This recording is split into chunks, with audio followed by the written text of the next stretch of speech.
बुद्ध राजगृह में गृद्धकूट पर्वत पर सुबह सुबह गहरे ध्यान में लीन थे। सर्दी की शुरुआत हो चुकी थी, सूरज निकलने ही वाला था। कुछ देर के बाद बुद्ध ध्यान से उठे। बुद्ध अब 80 वर्ष के हो चुके थे और उनको ज्ञान प्राप्त किए 45 वर्ष बीत चुके थे। पहाड़ी के दक्षिण में वह उस किले को देख सकते थे जहां मगध के राजा बिंबिसार को उनके पुत्र अजातशत्रु ने कैद किया था। बिंबिसार बुद्ध के प्रमुख शिष्यों में से एक थे, परंतु अब उनकी मौत हो चुकी थी। बुद्ध जेल की उस बंद खिड़की को अभी भी देख सकते थे जहां से बिंबिसार गृद्धकूट पर बैठे हुए बुद्ध को देखा करते थे। मगध के नए शासक अजातशत्रु को अपनी गलती का एहसास हो चुका था, लेकिन तब तक बहुत देर हो चुकी थी। बुद्ध पहाड़ी की चोटी पर बने चबूतरे पर चलते हुए ध्यान करने लगे। थोड़ी देर में उनके प्रमुख शिष्य आनंद चबूतरे की तरफ आए। बुद्ध ने उनसे कहा, चलो गृद्धकूट से हम लोग अब अम्बालाथिका चलते हैं। यह बुद्ध के जीवन की अंतिम यात्रा की शुरुआत थी, जो आखिर में उन्हें कुशीनगर ले जाएगी, जहां उन्होंने अपनी अंतिम सांसें ली। उन्होंने आनंद को राजगृह के आसपास मौजूद सभी भिक्षुओं को इकट्ठा करने के लिए कहा। बुद्ध को सुनने के लिए भिक्षु गृद्धकूट पर इकट्ठा हो गए। भिक्षु इस बात से अनजान थे कि यह गृद्धकूट पर बुद्ध का अंतिम उपदेश सिद्ध होने वाला है। इस बीच मगध के राजा अजातशत्रु वैशाली के शक्तिशाली और समृद्ध गणराज्य पर हमला करने की योजना बना रहे थे, लेकिन वह युद्ध में अपने विजय को लेकर आशंकित थे। युद्ध में उनकी विजय होगी या नहीं, यह समझने के लिए उन्होंने अपने प्रधानमंत्री ब्राह्मण वत्सकार को बुद्ध के पास भेजा।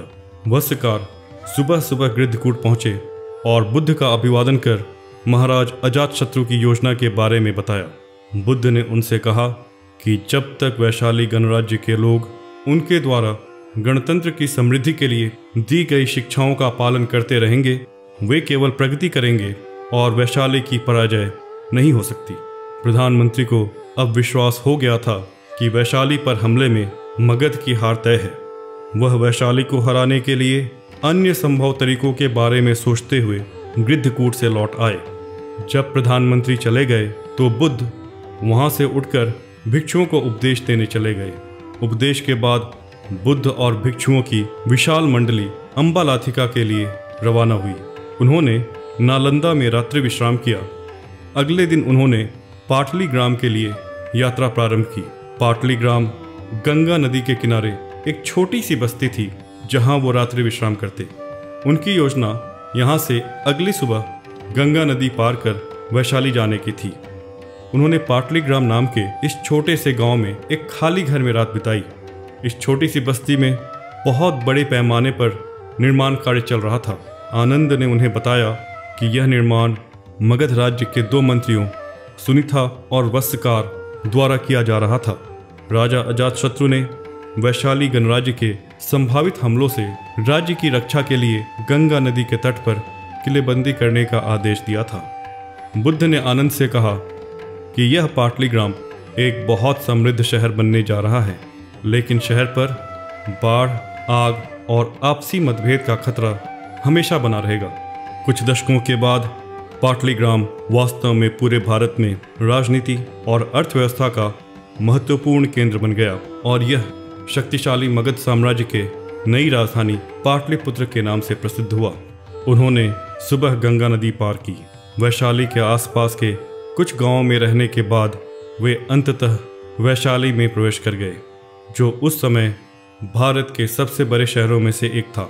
वे नगरवधु आम्रपाली के आम्रवन में रुके, जिसे आम्रपाली ने बुद्ध को विहार के रूप में दान कर दिया। वो वैशाली से वेलुआ गांव पहुंचे, जहां उन्होंने अपना आखिरी वर्षावास बिताया। यहाँ वह बहुत गंभीर रूप से बीमार हो गए और तीव्र दर्द से पीड़ित हो गए, लेकिन अपनी इच्छा शक्ति से उन्होंने बीमारी को वश में कर लिया। उन्होंने आनंद से कहा कि वह बहुत कमज़ोर हो गए हैं और अब उनका शरीर एक टूटी हुई गाड़ी की तरह रह गया है। परंतु फिर भी बुद्ध ने अपना गेरुआ वस्त्र धारण किया और भिक्षा का कटोरा लेकर वैशाली नगर में भिक्षा मांगने निकल गए। वापस लौटने के बाद वो कपाला मठ के लिए रवाना हो गए। कपाला मठ में बुद्ध ने घोषणा की कि वह 3 महीने में परिनिर्वाण प्राप्त करेंगे। यहाँ उन्होंने जीने की इच्छा का परित्याग कर दिया। गहरे शोक में डूबे वैशाली के लिच्छवी उनके पीछे पीछे कुशीनगर की ओर चल पड़े। वे वापस लौटने को तैयार नहीं थे।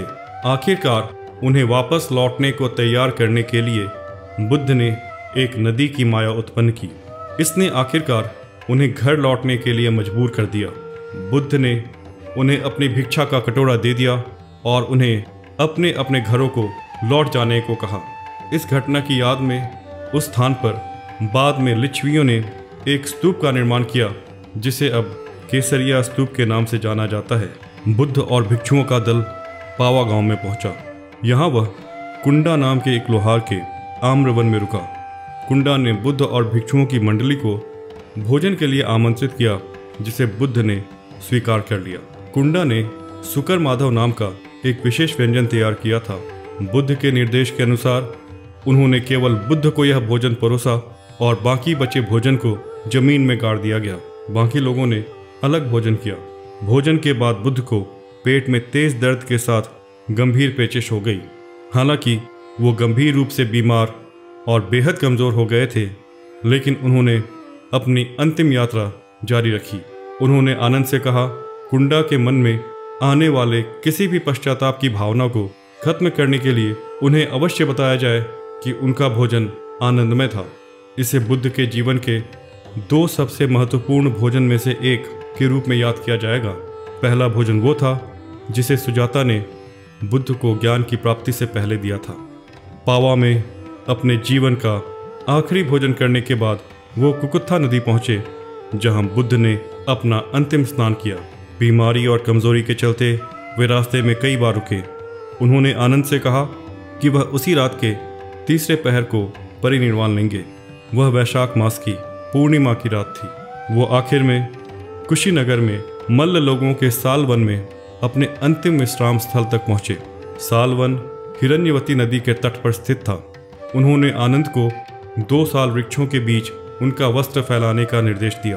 बिना मौसम के ही साल के वृक्ष फूलों से खिल उठे थे। आनंद ने पास के एक मठ में प्रवेश किया और दरवाजे पर झुककर गहरे शोक में विलाप करने लगे। बुद्ध ने एक भिक्षु को आनंद को बुलाने के लिए भेजा। उन्होंने आनंद को कुशीनगर जाने के लिए कहा और कुशीनगर के मल्ल कुल के लोगों को उनके परिनिर्वाण की जानकारी देने को कहा। कुशीनगर के मल्ल वंश के लोग अपने पूरे परिवार के साथ शोक करते हुए सालवन पहुंचने लगे। उन्होंने बुद्ध को अपनी अंतिम श्रद्धा अर्पित की। बुद्ध ने उपस्थित भिक्षुओं को संबोधित किया और अपना अंतिम उपदेश दिया। उन्होंने उपदेश दिया कि नाश हर उस चीज़ में निहित है जिसका भी अस्तित्व है। सभी को अपने उद्धार के लिए पूरी आस्था से काम करना चाहिए। उन्होंने अपने शिष्यों को निर्देश दिया कि वे धम्म के मार्ग पर चलकर सत्य की प्राप्ति के लिए काम करें। जब बुद्ध अपनी अंतिम सांसें ले रहे थे, उस समय वो 2 साल के पेड़ों के बीच अपनी दाहिनी ओर लेटे हुए थे। उनका सर उत्तर दिशा में था।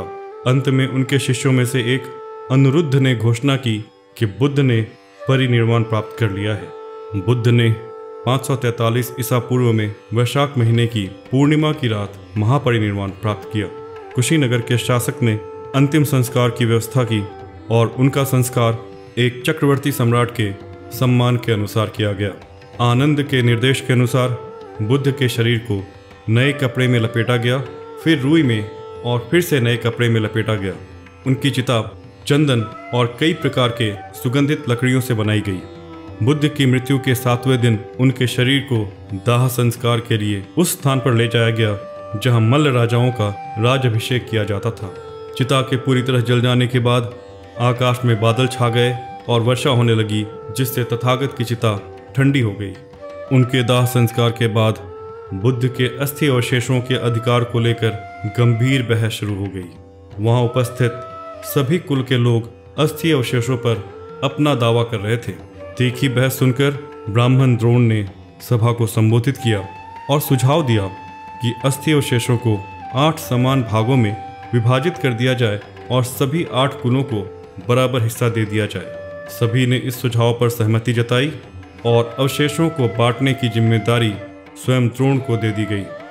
उपस्थित 8 कुलों के लोग अवशेषों के साथ अपने राज्यों को लौट गए और उन्होंने अस्थि अवशेषों को रखने के लिए देश के विभिन्न हिस्सों में 8 स्तूपों का निर्माण करवाया। जहां बुद्ध ने परिनिर्वाण प्राप्त किया था, आज ठीक उसी स्थान पर परिनिर्वाण मुद्रा में बुद्ध की एक विशाल मूर्ति मौजूद है। उनके परिनिर्वाण के स्थान पर एक मंदिर भी बनाया गया है जिसे परिनिर्वाण मंदिर कहा जाता है। यह परिनिर्वाण मंदिर सम्राट अशोक द्वारा बनाए गए स्तूप के बगल में ही बनाया गया है। बुद्ध के परिनिर्वाण को 2500 वर्ष बीत चुके हैं, परंतु उनका धम्म आज भी उन करोड़ों लोगों को मार्ग दिखा रहा है जो परम सत्य की खोज में हैं।